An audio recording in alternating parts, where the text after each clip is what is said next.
Warning, the video you're about to watch contains mathematics at the level of integral calculus, also known as Calc 2. All material has an assumed prerequisite of differential calculus and a full semester course in trigonometry. A thorough review of prerequisite topics can be found by searching the web. It's the system of equations. We must deal with them all at once. Always looking for solutions. Positive outlook overcomes. Hello, my name is Roy Simpson, professor of mathematics at Cosumnes River College in Sacramento, California. This video is for students who are enrolled in integral calculus and you've already gone through integration, just basic integrals, and then use substitutions and by parts. And now you reach a point where you're facing an integral of a product of sines and cosines that have different angular speeds. That is, it's cosine of 5x versus a sine of some other angular speed, in this case, a 7x. In these cases, which are rare to be very honest with you, you have to resort to something from trigonometry. Now, I'm still going to approach this as if I didn't know that. I'm going to approach this as if I'm just seeing it for the first time, like you probably are, and I'll go ahead and write down my tactics off to the left-hand side. First tactic we learned when we dealt with integration is direct integration. In other words, do you happen to know the antiderivative of this function offhand? And the answer to that is no. If it was a single sine or a single cosine, then yes. But unfortunately, cosine of 5x times the sine of 7x, I have no clue what to do with that. So I move on to our next method that we learned, use substitutions. Again, going back here, I promise if you try to do a use substitution here, for example, and I'll write this in red because it's just not going to work. But if you said, I want u to equal the sine of that 7x, well then du would steal away 7 cosine of 7x dx. By the way, that 7 out front is from the chain rule. Unfortunately, while I do have a dx to steal away, I don't have a cosine of 7x because I have a cosine of 5x here, and that is not the cosine of 7x. So unfortunately, I'm not stealing away that cosine of 5x using this substitution. It's a bad substitution. It just won't help out. Now, I do want to say some very advanced students will argue that, yeah, I could write the cosine of 5x in terms of the cosine of 7x if I go back to my old school trigonometry. And you are correct. You can, with a little bit of work, rewrite cosine of 5x as a cosine of 7x. If you're curious, it looks something like this. And then you would have to use a sum of angles formula to rewrite that. But I hope you see the issue. While you do have a cosine of 7x and a sine of 7x, because you let u equal that, you now have a cosine of 2x and a sine of 2x that you have to deal with, and you're back to the beginning. There's nothing that's going to steal those away. So this method is not the best. Well, what else do we have? I'm assuming, and it may be incorrect to make this assumption, but I'm assuming that you've already gone through by parts integration. And by the way, let me go ahead and put red X's here because these just didn't work. Well, if your last and only remaining method is by parts, you would think that by parts integration is the way to go here, but alas, it is not.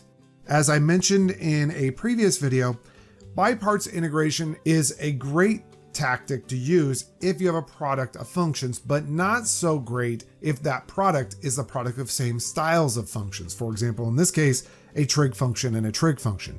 If that's the case, by parts is really something you should avoid if you can. I'm not saying it will never work. I'm saying it almost always will not work.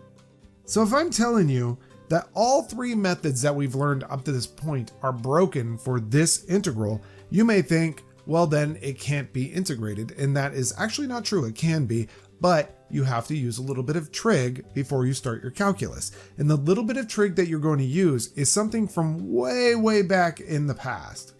And that would be the product to sum formulas that you learned way, way back in trig.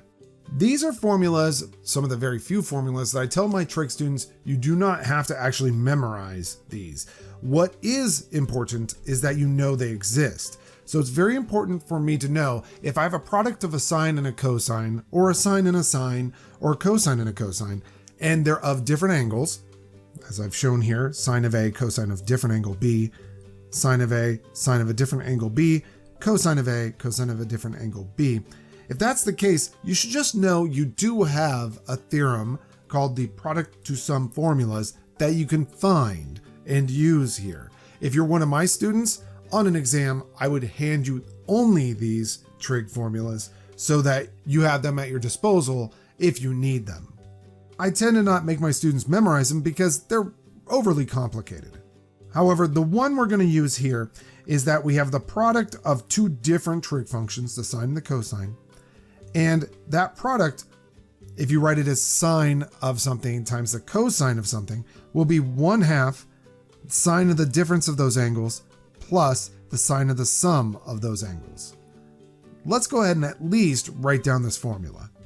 And we have it written down here. Now, something else I want to mention is that there is actually a fourth formula that says cosine of A, sine of B, and it is slightly different. However, there's no real need to have that memorized if you can just use the commutativity property of multiplication to rewrite this as the following.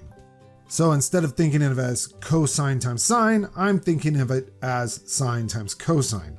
And now I'm just going to copy the formula. It's just going to be 1/2 sine of the difference of these two angles, then plus the sine of the sum of the two angles. Notice the 1/2 is multiplying that entire summation.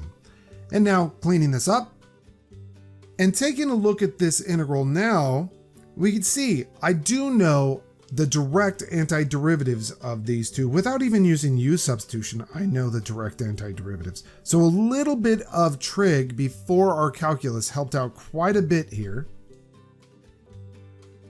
The antiderivative of the sine of 2x is a negative cosine of 2x divided by 2, because the coefficient of x is multiplied by 2, you would divide by 2.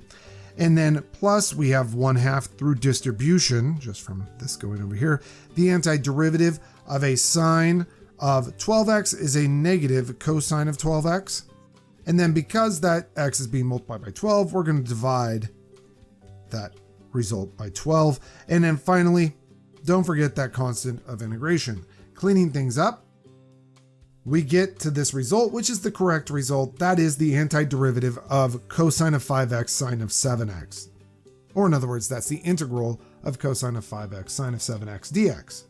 Before I leave, I just want to say, if you found my steps here confusing when I took the antiderivative of sine of 2x and knew immediately that it was negative 1/2 cosine of 2x, or when I took the antiderivative of sine of 12x and I knew immediately it was a negative cosine of 12x divided by 12, then I highly recommend you watch my video on integrating functions with linear arguments, because those types of functions occur all the time in Calc 2, and knowing how to quickly find their antiderivatives is very helpful. Anyhow, I hope this video was helpful for you, and I hope you have a wonderful day. It's the system of equations. We must deal with them all at once. Always looking for solutions. Positive outlook overcomes obstacles getting in our way, cause affects more than we can sometimes see. Things for what they are and work together until you feel at peace. Just listen close. Don't talk too much that isn't kosher. You may really hurt inside. It doesn't justify you to speak too loud and cry.